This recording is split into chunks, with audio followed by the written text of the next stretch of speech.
Ce journal vous est offert par le FPI, Fonds des promotions de l'industrie, votre partenaire privilégié pour la réussite de vos projets.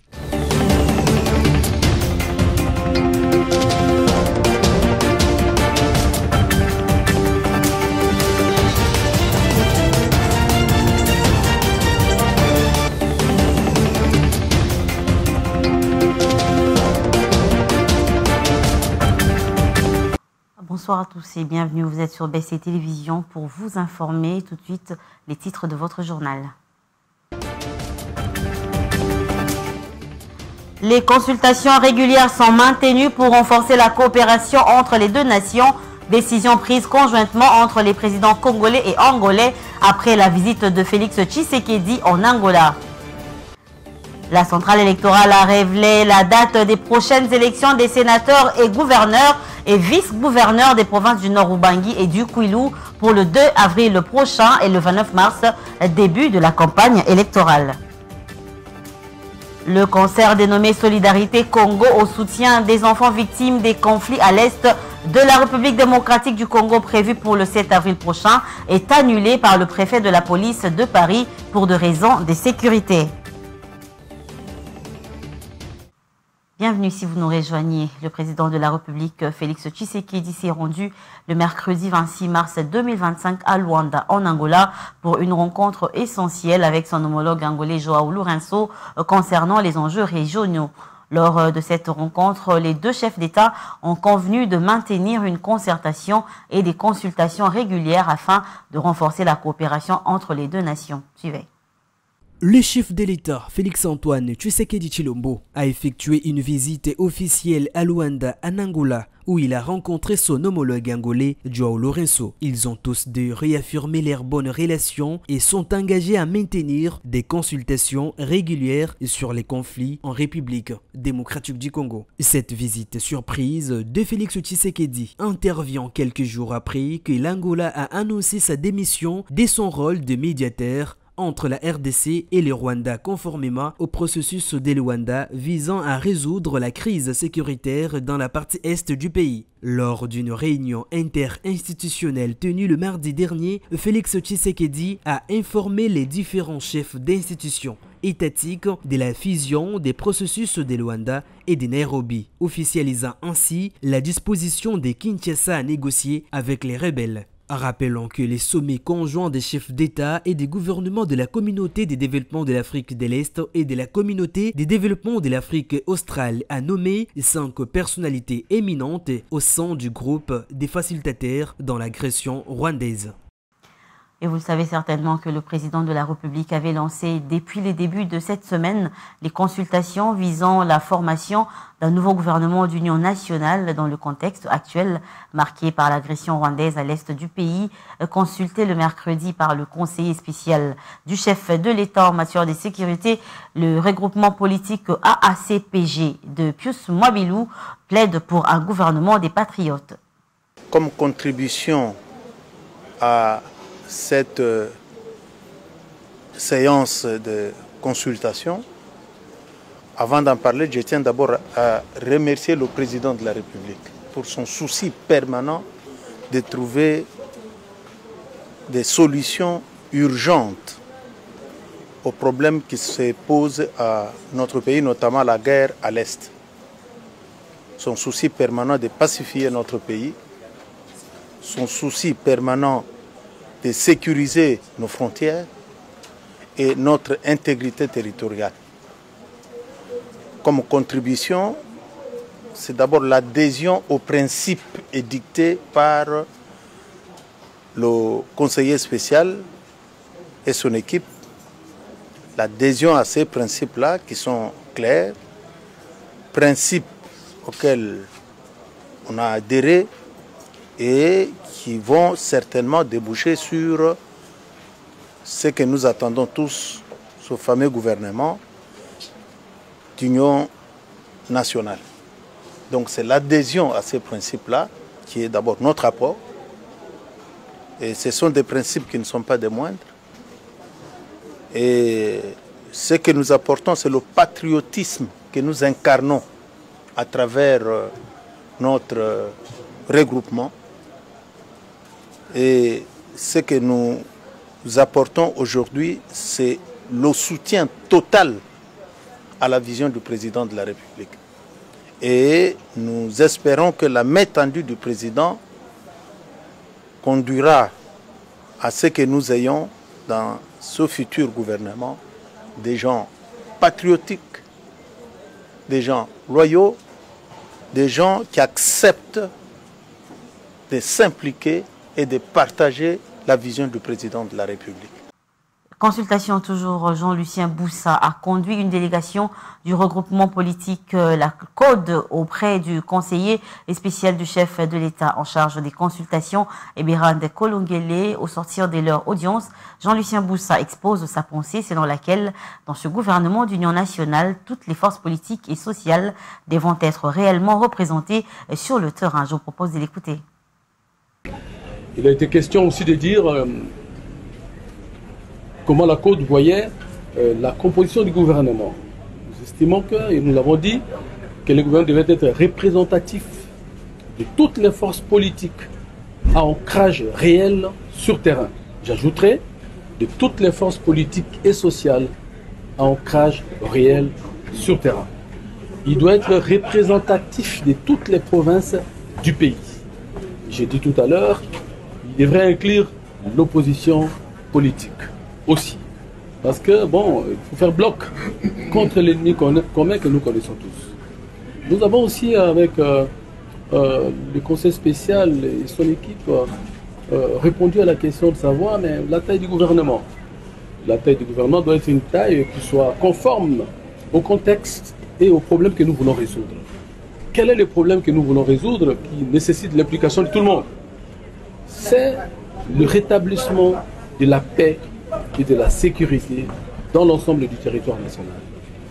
C'est la conquête ou le rétablissement de l'intégrité de notre territoire. Mais c'est aussi la stabilité de notre économie. Mais en même temps, c'est vrai qu'on est en guerre, c'est vrai que beaucoup de contraintes se posent au pays, mais en même temps, le citoyen a besoin de réponses sociales sur ses préoccupations quotidiennes.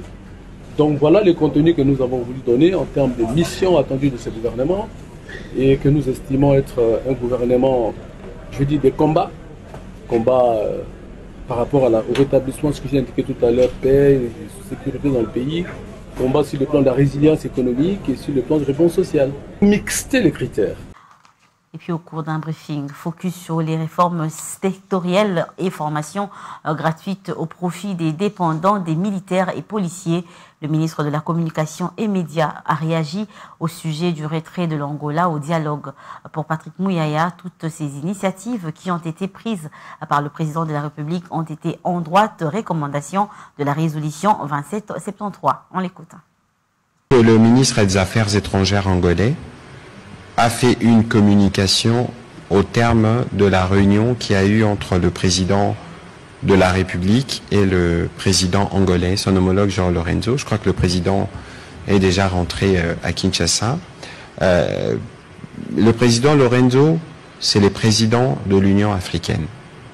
Le président Lourenço, c'est le président de l'Angola, qui est un de nos principaux alliés, pays voisins, avec lesquels nous avons des rapports qui sont historiques. Ce n'est peut-être pas le cadre de tout rappeler ici.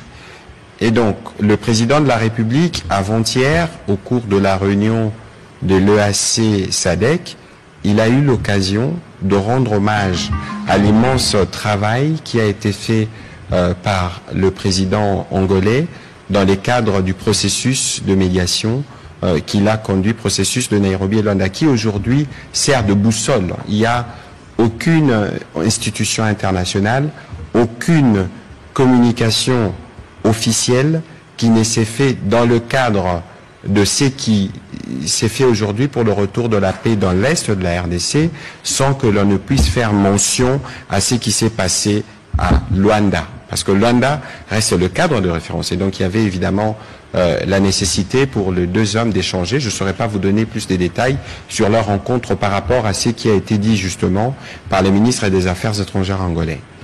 Doha, Luanda, il y a un trait d'union à tout ça. Le trait d'union, c'est qu'il faut qu'on arrive à la paix.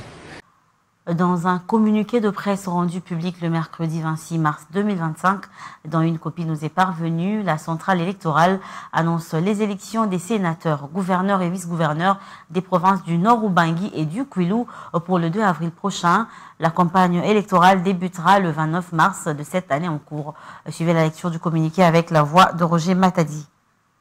La Commission électorale nationale indépendante CENI porte à la connaissance de l'opinion publique qui, conformément au communiqué de presse numéro 004/CENI/2025 du 13 mars 2025 relatif à la publication du calendrier des élections des sénateurs, gouverneurs et vice-gouverneurs des provinces du Kwilu et du Nord Ubangi. La campagne électorale démarre le 29 mars 2025. Elle prendra fin le 31 mars 2025 à minuit heure locale. La durée de la campagne électorale des candidats sénateurs, gouverneurs et vice-gouverneurs de province est de 3 jours. Elle se déroulera au sein des assemblées provinciales et auprès de députés provinciaux dont les mandats ont été validés qui en constituent l'électorat. Les activités relatives à la campagne électorale se tiendront dans le strict respect des dispositions légales et de l'ordre public. Les réunions électorales se tiennent librement. Les organisateurs de manifestations et rassemblements électoraux veillent à leur bon déroulement, notamment en ce qui concerne le maintien de l'ordre public et le respect de la loi. La CENI invite les députés provinciaux dans les provinces concernées des candidats, sénateurs, gouverneurs et vice-gouverneurs de province ainsi que les différentes parties prenantes à se préparer pour une compétition électorale apaisée, juste et crédible. Direction le Nord Kivu, où le lieutenant-général Ulisses de Mesquita, commandant de la force de la MONUSCO, a effectué une visite dans les bases des Maïmoya et Eringeti, où la force a récemment installé son siège temporairement. À l'en croire, les troupes sont bien préparées pour soutenir la mise en œuvre du mandat dans cette contrée du pays. On l'écoute. C'est ma première visite dans la base de Maïmoya et Eringeti. Et mon intention est de parler les troupes de la MONUSCO ici sur leur importance pour la protection des civils dans cette région. La présence du commandant de la force sur le terrain, c'est très important pour monter la morale des troupes. J'ai constaté que les troupes de la base de Maïmoya et Eringeti sont très bien préparées pour soutenir la mise en œuvre du mandat de la MONUSCO dans cette région. Nous avons la présence du gouverneur de Nord Kivu et j'ai pu coordonner des actions au niveau gouvernemental et aussi nous avons la présence des commandants de Sokola 1 de la FARDC et nous avons mené aussi les opérations conjointes du mandat de la MONUSCO, essentiellement la protection des civils. Je dis en titre que dans un communiqué publié récemment, dont une copie nous est parvenue ce matin, il est noté que la ville de Paris a saisi le préfet de la police pour interdire le concert dénommé Solidarité Congo prévu pour le 7 avril prochain en soutien aux enfants victimes des conflits à l'est de la République démocratique du Congo. Si l'objectif du concert de soutien aux enfants victimes du conflit de la RDC à l'est de la RDC est évidemment louable, le choix de la date du 7 avril, journée nationale de la commémoration du génocide des Tutsis, est particulièrement choisi compte tenu des tensions existantes entre les communautés rwandaises et congolaises à Paris, résultant de la situation dans la région des Grands Lacs, ainsi que des propos négationnistes tenus par certains artistes programmés pour ce concert.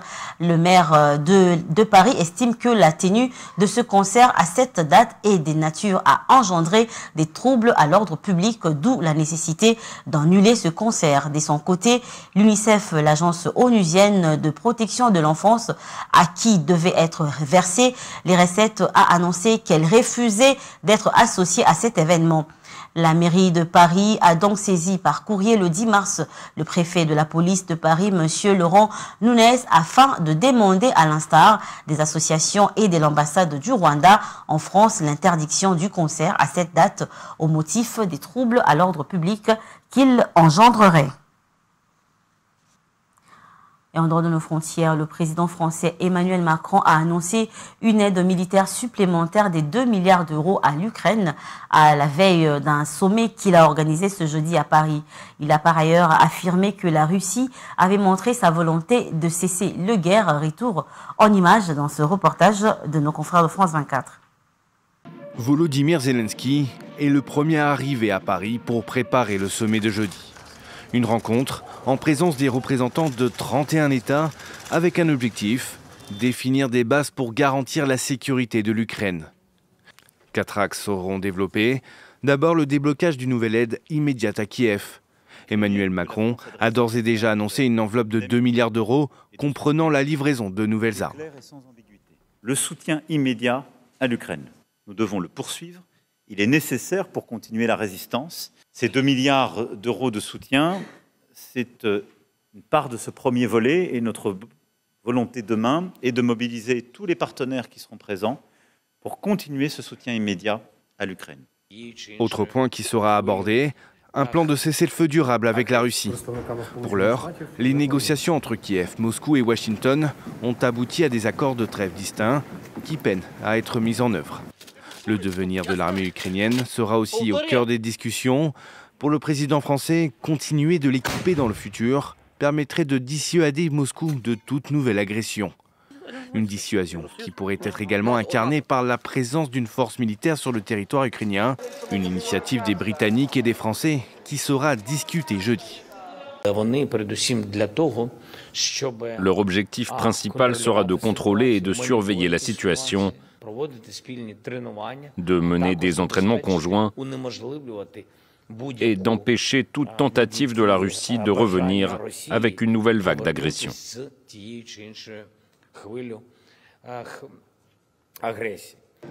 Mais le sujet est épineux parmi les Européens.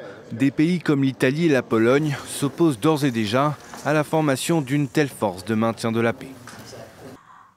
Et on passe au rappel des titres.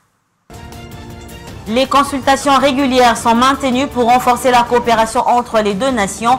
Décision prise conjointement entre les présidents congolais et angolais après la visite de Félix Tshisekedi à Luanda.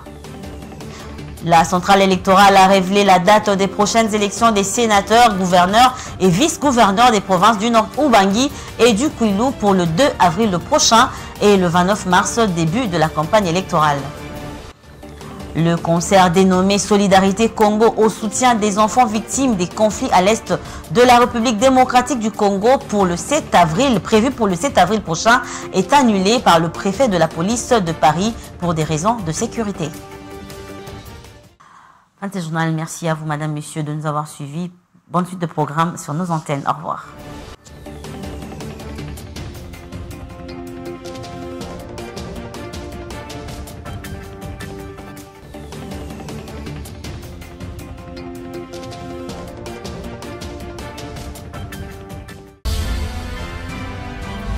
Ce journal vous a été offert par le FPI, Fonds des promotions de l'industrie, votre partenaire privilégié pour la réussite de vos projets.